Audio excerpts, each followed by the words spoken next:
हर हर महादेव। जय माता दी। कल हम स्वयंवर की चर्चा कर रहे थे।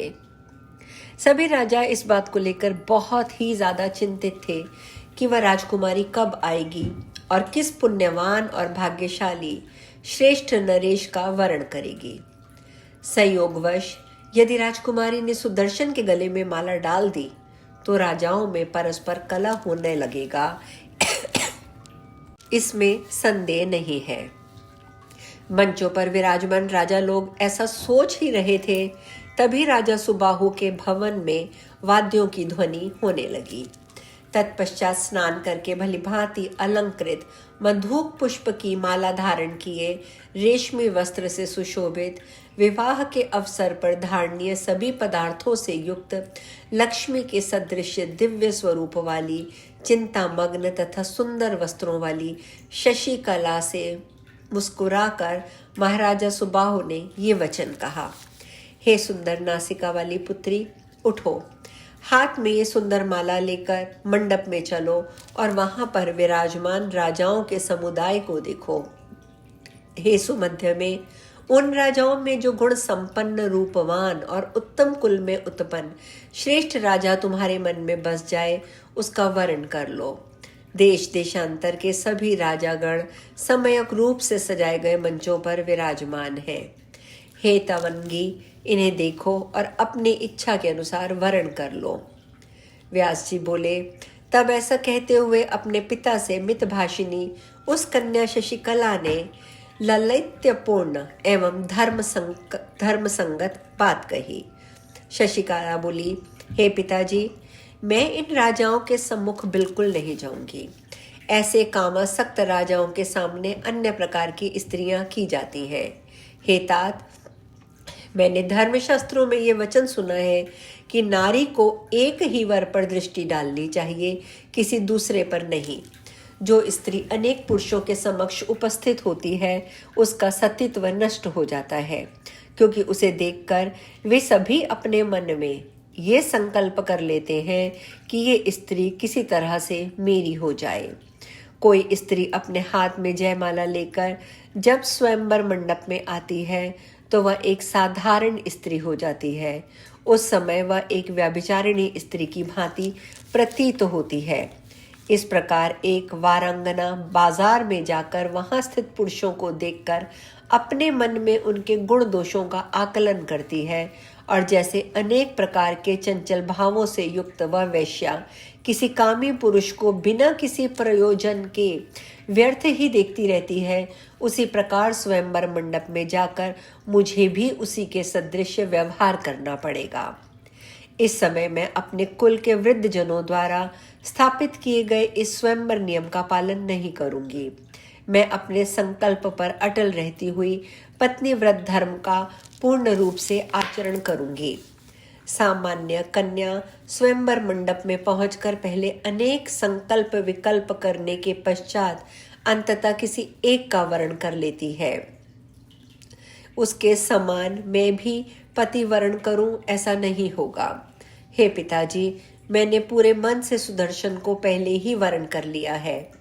हे महाराज, उस सुदर्शन के अतिरिक्त मैं किसी अन्य को पति के रूप में स्वीकार नहीं कर सकती। हे राजन, यदि आप मेरा हित चाहते हैं तो किसी शुभ दिन में वैवाहिक विधि विधान से कन्यादान करके मुझे सुदर्शन को सौंप दीजिए। व्यास जी बोले, हे राजन, महाराज सुबाहु पुत्री के द्वारा की गई युक्ति संगत बातें सुनकर इस चिंता में पड़ गए कि अब आगे क्या किया जाए। अपने अपने सैनिकों तथा सेवकों के साथ वहां आए हुए युद्ध की इच्छा वाले अनेक महाबली नरेश मंचों पर बैठे हुए थे। उस समय यदि मैं भी सभी से ये कहूं कि ये कन्या नहीं आ रही है तो दुष्ट बुद्धि वाले वे राजा क्रोधित होकर सबसे पहले मुझे ही मार डालेंगे। मेरे पास ना तो वैसा सैन्य बल है, ना सुरक्षार्थ हेतु अद्भुत किला जिससे मैं इस समय उन सभी को पराजित कर सकूं। ये बालक सुदर्शन भी निसहाय, निर्धन तथा अकेला है। मैं तो हर तरह से दुख सागर में डूब चुका हूं। अब मुझे इस समय क्या करना चाहिए? इसी प्रकार चिंताकुल राजा सुबाहु राजाओं के पास गए और सबको प्रणाम करके अत्यंत विनीत भाव से बोले, हे महाराजाओं, अब मैं क्या करूं? मेरे और अपनी माता के द्वारा बहुत प्रेरित किए जाने पर भी मेरी पुत्री मंडप में नहीं आ रही है। मैं आप लोगों का दास हूँ और सभी राजाओं के चरणों पर अपना सिर रखकर निवेदन करता हूँ, आप लोग पूजा सत्कार ग्रहण करके इस समय अपने अपने घर लौट जाएं। मैं आप लोगों को बहुत से रत्न, वस्त्र, हाथी तथा रथ देता हूँ। इन्हें स्वीकार कर कृपा करके आप लोग अपने अपने भवन चले जाएं। मेरी पुत्री मेरे वश में नहीं है। यदि वह बेचारी खिन्न होकर मर गई तो मुझे महान दुख होगा। इसी से मैं अत्यधिक चिंतित हूँ। आप लोग बड़े दयालु, भाग्यवान तथा महान तेजस्वी हैं, तो फिर मेरी इस मंद बुद्धि वाली अविनीत कन्या से आप लोगों का क्या लाभ होगा?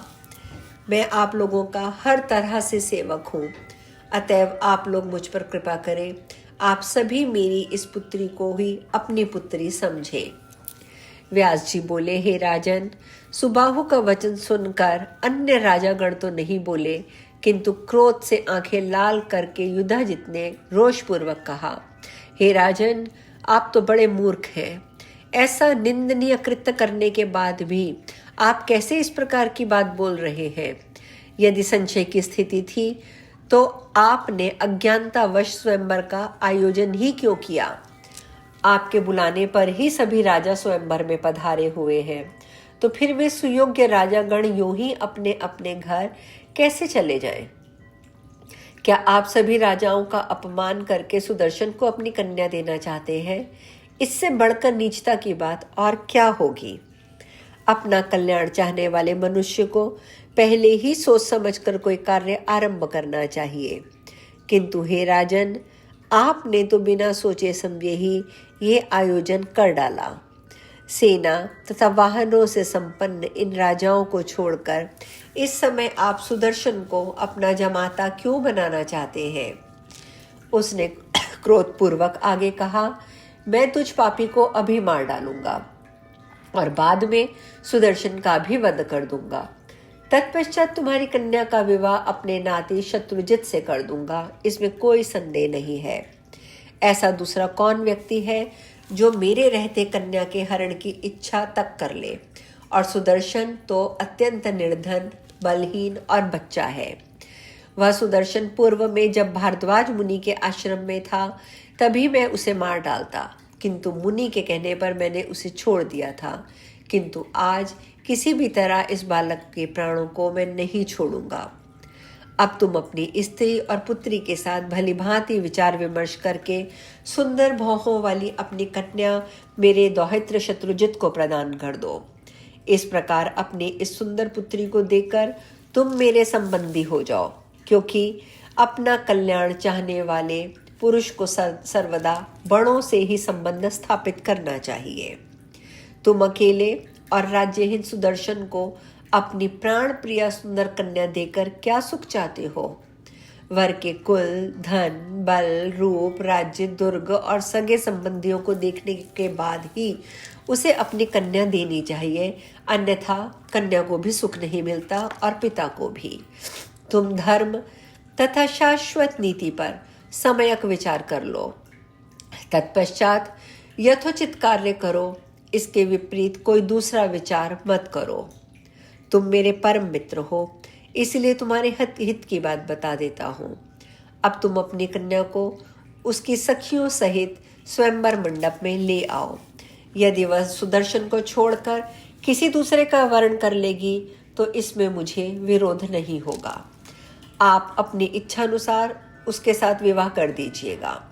हे राजेंद्र, अन्य सभी नरेश कुलीन, शक्तिशाली एवं हर तरह से समान है, अतः इसमें किसी से भी वह कन्या किसी को भी चुन लेती है तो विरोध ही क्या है? अन्यथा मैं बलपूर्वक आज ही इस सुंदर कन्या का हरण कर लूंगा। हे नृपश्रेष्ठ, जाओ, इस कार्य को सुसंपन्न करो और इस असाध्य कलह में मत पड़ो।